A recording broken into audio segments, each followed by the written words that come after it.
Assalamualaikum warahmatullahi wabarakatuh. Perkenalkan, nama saya Rian Ajeng Mustikareni. Saat ini saya akan menyampaikan tentang gagasan saya mengenai COVID-19 untuk memenuhi tugas bahasa Indonesia sesi keempat. Kenaikan kasus nampak di negara tetangga Indonesia seperti halnya Singapura, sehingga Indonesia juga harus tetap waspada. Kenaikan kasus COVID-19 di Singapura yang tadinya hanya ratusan kasus setiap harinya saat ini menjadi ribuan, yaitu 6.000 kasus per hari. Dan hal ini tidak terjadi di Indonesia. Di Indonesia hanya 2.000 kasus per harinya. Di bulan Juli hingga Agustus 2022, hampir seluruh dunia mengalami kenaikan yang tinggi karena varian Omicron B4 dan B5.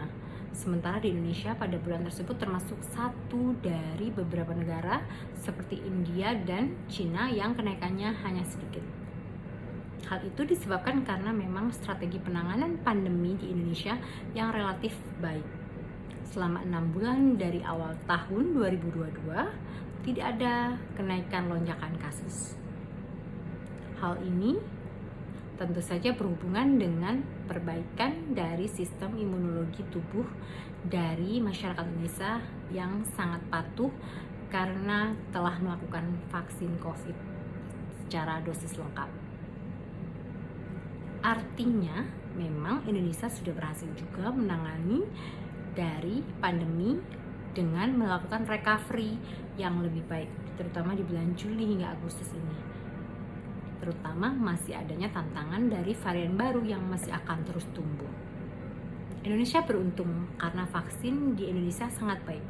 Sekarang sudah ada 440 juta dosis disuntikan ke lebih dari 204 juta populasi kita, sehingga imunitas dari masyarakat kita sangat baik. Ditambah lagi protokol kesehatan di Indonesia yang juga relatif lebih konservatif. Sampai sekarang masyarakat masih terbiasa memakai masker, sementara di negara-negara lain sudah membuka masker. Dan itu sebabnya terjadi kenaikan yang cukup tinggi, seperti contohnya di negara Singapura.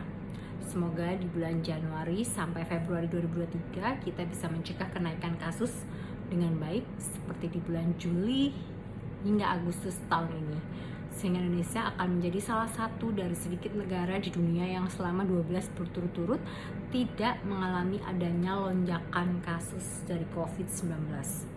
Selain itu juga tetap harus dibutuhkan kerjasama dari masyarakat untuk tetap disiplin mengenai protokol kesehatan, pakai masker, rajin cuci tangan, dan yang belum melaksanakan vaksin booster segera melaksanakannya.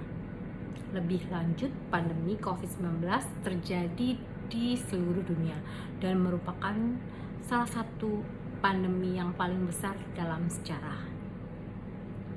Semua negara menghadapi masalah ini secara bersama-sama. Indonesia sempat mengalami puncak kasus mencapai hampir 600.000 per hari. Sekarang sudah turun menjadi di bawah 2.000 per hari. Kemudian pasien yang dirawat di rumah sakit sempat mencapai 100.000 orang. Sekarang yang masuk di rumah sakit sebanyak 3.100 orang. Selanjutnya, kasus kematian di Indonesia juga sempat tinggi mencapai 1.800 orang per hari. Namun saat ini turun hingga ke angka 17 sampai 19 orang per hari. Oleh karena itu, kewaspadaan sekali lagi harus tetap untuk dilakukan, karena potensi kenaikan kasus COVID-19 dalam beberapa hari ke depan bisa saja terjadi. Walaupun sekarang angkanya rendah, bukan tidak mungkin akan meningkat lagi dalam beberapa hari ke depan. Diharapkan masyarakat tetap mematuhi protokol kesehatan dengan baik. Di masa transisi menuju endemi ini, kesadaran masyarakat untuk melindungi diri sendiri dan orang lain tetap harus dibangun. Terima kasih. Assalamualaikum warahmatullahi wabarakatuh.